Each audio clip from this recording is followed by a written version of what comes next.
What is going on, ladies and gentlemen? Monkey Flop here, and today I wanted to have a discussion about the current state of the video game industry. Now, if you guys are hardcore gamers, obviously you are because you're following and watching my channel. You guys probably know a lot about this information, so if you guys have opinions, please chime in those comments down below and let me know you guys' honest thoughts. Now, first thing that I actually wanted to talk about of many is games getting delayed. That is one of the most frustrating things for not only developers but for fans of video games and the consumers. You and I get very frustrated when Until Dawn gets 2 gets delayed after delayed after delayed, and so many other games get delayed. Now, I understand that games do need to get delayed because they need to get finished, and we don't want an unfinished product. We want a nicely finished game. It's just frustrating. It's like, okay, we're eagerly anticipating this game to be released, and we're still having to wait for it. So I definitely understand it. I definitely feel, the frustration when it comes to delays, but at the same time, I want the game to come out right. So, a lot of times I'm like, oh man, that game got delayed again. Well, I'd rather have a polished game than an unfinished game. And that's the next thing that I actually wanted to talk about is what is up with video games companies releasing games when they're not even ready. We see so many stories. We can look at Anthem, we can look at the new free-to-play game that I covered earlier today on this channel, and we could see even back in the day, Secret Ponchos. Secret Ponchos was a game that was gonna be a pretty cool one, and I really liked it. I really loved the art style, I loved the gameplay, and it was a lot of fun, but it wasn't ready to be released. Partly because they wanted to get it out on the PlayStation Plus Instant Game Collection as soon as possible, and then, also, Sony pushed a little bit to get it out. Especially with like smaller indie titles, when they are going to be coming to the PlayStation Plus Instant Game Collection, whether they're brand new or not, they have contracts that they sign with PlayStation, and of course there's money involved in it too. And Sony's like, okay, you need to get this game out because we need it on the PlayStation Plus Instant Game Collection at some point this year. So if we look back at Secret Ponchos, it was a combination of game developers like eagerly wanting to like get their game out on the PlayStation Network, especially with it being on the PlayStation Plus, because there is some monetary gain from PlayStation Plus, especially for a smaller indie company. I'll talk about PlayStation Plus and how all of that stuff works and how developers get paid in another video, but I just wanted to mention that because like Secret Ponchos could have been an awesome game on the PlayStation 4. And right now it's pretty good on the PC, but it just kind of lost its flair, and that's what happens when games don't get released when they are ready to get released. If you look at Anthem, a lot of people have honestly abandoned the game. So many people have called into Sony support if you guys bought it digitally. They've called into Sony support saying, you know what, this game doesn't even work, and they try to get refunds. Sometimes people are successful with getting those refunds, other times they're not. And if not, they just trade it in or sell it on eBay or Amazon. Anthem is like the perfect example as well to a game that got released before it was even ready. It was still in development, and they didn't even have a clear idea of what the game should have been when it got released.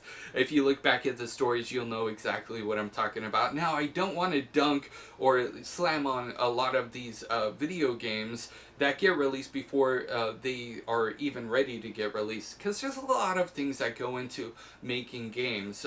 If you're a smaller indie title, you have bills to pay, and when you're developing a game, it costs money to develop. You're not making any money at all until the game gets released, and then fingers crossed the game does well enough to where you're able to pay back what you owe for developing the game if you took out a loan, or maybe it's just like personal funds or whatever. But then you're also get your fingers crossed that you're going to make some money in return to continue to support the game in the near future and keep your studio open. If we look at bigger companies, not just indie companies, but bigger companies, they have publishers. There's a difference between game companies, video game developing studios, and publishers. Publishers are the guys on top with the money, and they pay for the advertisements, they help pay to fund the game. Video game studios are, the ones that actually develop the game. So a lot of times, video game publishers will put pressure on the video game studios and developers to release their game sooner rather than later, just because there's a lot of money involved with it. And sometimes that's honestly a shame. And like I said, we could look back at Anthem and see that EA really pushed to get Anthem out there in the wild even before it was ready. Heck, we can look at the new free-to-play game that's available on the PlayStation Network store, which, by the way, PlayStation should be embarrassed about. And we could see that, indeed, people are releasing games before they're even ready. So that's another aspect of the video game industry, but if we look a little bit further, if we look into what it is to be a video game developer, this is where it kind of breaks my heart because, video game developers are fans of video games. The reason why they develop games, the reason why they even got into the video game industry, whether they're a community manager, whether they're coding, whether they're art design, whatever they're doing, they are fans. I guarantee you they are fans of video games. And that's one of the things that kind of breaks my heart the most, is because they're pouring their heart and soul. They're spending 12 plus hours a day to develop a game 7 days a week, possibly, depending on, the crunch time.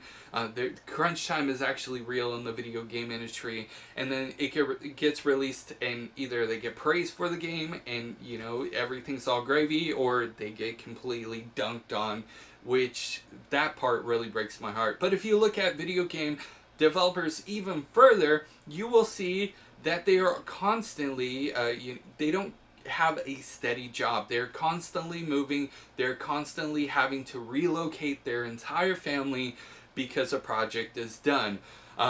There are some game developers that are lucky enough to stay with the company for 10 to plus years.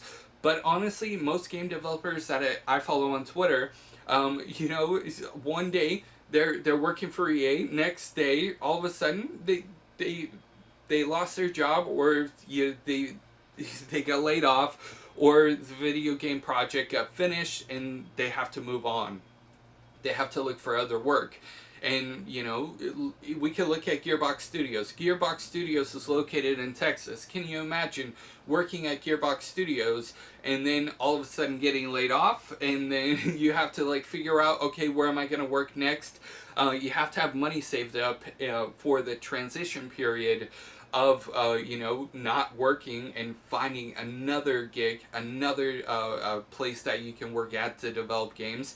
And then on top of that, you get you have to have money to be able to move and relocate. Maybe it's just you by yourself, or maybe you have an entire family and a whole house that you have to relocate, because guess what, you were working in Texas and now you have to come to LA. And that really sucks. It really sucks, and it breaks my heart. There's so many game developers that will, work at a video game studio for a couple of years and then have to relocate, and that is honestly, very bad. I'm hoping that in the near future, the video game industry will get a lot better. I know that a lot of video game developers are talking about joining and getting in unions and stuff like that.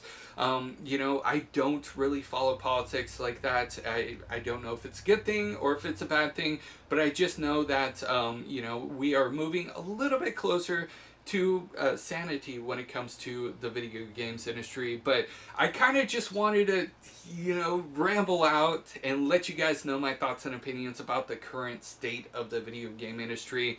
And I'd love to know your guys' thoughts and opinions about it in the comment section below. When it comes to video games getting released before they should, I kind of wanted to go back to that really quickly.